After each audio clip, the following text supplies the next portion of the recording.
মুকালমুৱাত কংগ্ৰেছৰ গৌৰৱময় যাত্ৰাত অংশগ্ৰহণ প্ৰদেশ কংগ্ৰেছৰ কাৰ্যকৰী সভাপতি জাকিৰ হুছেইন সিকদাৰ, বিধায়ক দিগন্ত বৰ্মন। হাতে হাতে তিৰংগালৈ মুকালমুৱাত কংগ্ৰেছৰ স্বাধীনতাৰ গৌৰৱময় যাত্ৰা। অসম প্ৰদেশ কংগ্ৰেছৰ আহ্বানত নলবাৰী জিলা কংগ্ৰেছৰ উদ্যোগত উলিওৱা গৌৰৱময় যাত্ৰাত অংশগ্ৰহণ কৰে প্ৰদেশ কংগ্ৰেছৰ কাৰ্যকৰী সভাপতি জাকিৰ হুছেইন সিকদাৰ, বৰক্ষেত্ৰী সমষ্টিৰ বিধায়ক দিগন্ত বৰ্মন। কাপলাবৰীৰ পৰা আৰম্ভ কৰি মুকালমুৱাস্থিত ৰাজীৱ ভৱনলৈ উলিয়াই স্বাধীনতাৰ এই গৌৰৱময় যাত্ৰা। স্বাধীনতা আন্দোলনত প্ৰাণ আহুতি দিয়া প্ৰতিগৰাকী বীৰ শ্বহীদক স্মৰণ কৰি স্বাধীনতাৰ গৌৰৱময় যাত্ৰা কাৰ্যসূচী ৰূপায়ণ কৰে কংগ্ৰেছ দলে। কংগ্ৰেছ কৰ্মীসকলে হাতে হাতে তিৰংগালৈ বন্দে মাতৰম ধ্বনিৰে মুখৰিত কৰে সমগ্ৰ মুকালমুৱা অঞ্চলত। কাৰ্যকৰী সভাপতি জাকিৰ হুছেইন সিকদাৰৰ মন্তব্য, ৰাজনৈতিক ক্ষেত্ৰত ভৱিষ্যত কোৱাটো বহুত কঠিন। যিমানে 2024 লোকসভা নিৰ্বাচন চমু চাপি আহিব, সিমানে বিজেপি মিত্ৰজোঁটৰ পৰা অন্যান্য দলসমূহ ওলাই আহিব। দেশৰ জনতাই বিজেপিক তৃতীয়বাৰৰ বাবে শাসনত বহুৱাব বিচৰা নাই। তাৰ উদাহৰণ বিহাৰৰ শেহতীয়াকৈ চৰকাৰ ভঙা পতা কাৰ্য। কংগ্ৰেছৰ পৰা বিজেপিলৈ বিধায়ক যোৱাৰ প্ৰসংগ। বিজেপিয়ে উন্নয়ন আৰু প্ৰতিশ্ৰুতি ৰক্ষা কৰিব নোৱাৰি বিজেপিয়ে বিভিন্ন সময়ত এনেধৰণৰ অপপ্ৰচাৰ কৰে।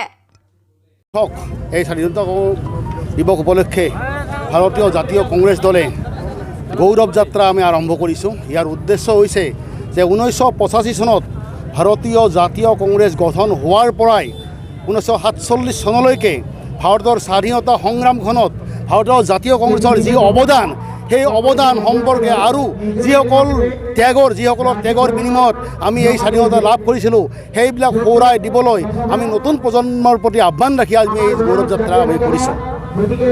কংগ্ৰেছ কমিটিৰ নিৰ্দেশ মৰ্মে অসম প্ৰদেশ কংগ্ৰেছ কমিটিৰ আহ্বানত নলবাৰী জিলা কংগ্ৰেছ আৰু বৰক্ষেত্ৰী সমষ্টিৰ সমূহ ব্লক কংগ্ৰেছ আৰু কংগ্ৰেছৰ দলীয় সতীৰ্থসকলৰ সহযোগত আজি স্বাধীনতাৰ গৌৰৱ যাত্ৰাৰ পঞ্চম দিনত কাপলাবাৰীৰ পৰা আজি এই মুকলমা ৰাজীৱ ভৱনলৈ সকলো ৰাইজৰ সহযোগত দীঘলীয়া স্বাধীনতাৰ গৌৰৱ যাত্ৰা অনুষ্ঠিত কৰা হ'ল।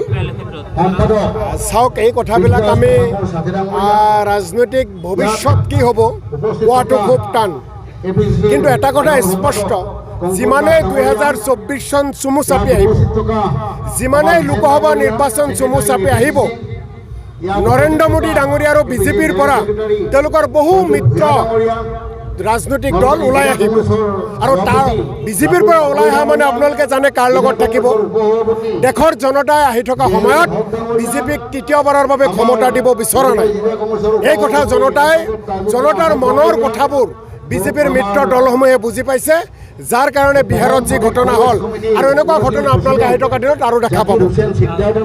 এইবিলাক চাওক, এইবিলাক কথাটো বিজেপিয়ে সময়ে সময়ে উন্নয়ন কৰিব নোৱাৰে, প্ৰতিশ্ৰুতি ৰক্ষা কৰিব পৰা নাই, যাৰ কাৰণে তেওঁলোকে বিভিন্ন সময়ত ইছ্যুবোৰ ডাইভাৰ্ট কৰাৰ কাৰণে এইবোৰ কৰিছে। আমি যে স্বাধীনতাৰ গৌৰৱ যাত্ৰা ওলাইছোঁ, সহ্য কৰিব পৰা নাই বিজেপিৰ নেতাপালি নেতাসকলে। আমি কংগ্ৰেছৰ পতাকালৈ অহা নাই, আপোনালোকে দেখিছে আমি তিৰংগা পতাকালৈ আহিছোঁ, জাতীয় পতাকালৈ আহিছোঁ। জাতীয় পতাকা ভাৰতীয়সকলৰ প্ৰাণৰো প্ৰাণ, অতিকৈ আপোন। এই তিৰংগা পতাকালৈ যেতিয়া আমি যাত্ৰা কৰোঁ, বিজেপিসকলে যেতিয়া জ্বলি পৰি থাকে, তেতিয়া তেওঁলোকলৈ আমি প্ৰশ্ন কৰিব মন যায়, তোমালোকে ভাৰতীয় হয় নে নহয়। গতিকে আমাৰ এই স্বাধীনতা গৌৰৱ যাত্ৰা ব্যৰ্থ কৰাৰ কাৰণে তেওঁলোকে বিভিন্ন কথাবোৰ ওলাইছে, কিন্তু অসমৰ ৰাইজে মানি লোৱা নাই। আজি পঞ্চম দিন সফল হৈছে। আহি থকা দুটা দিনত এই গৌৰৱ স্বাধীনতাৰ যাত্ৰা আৰু সফল হ'ব।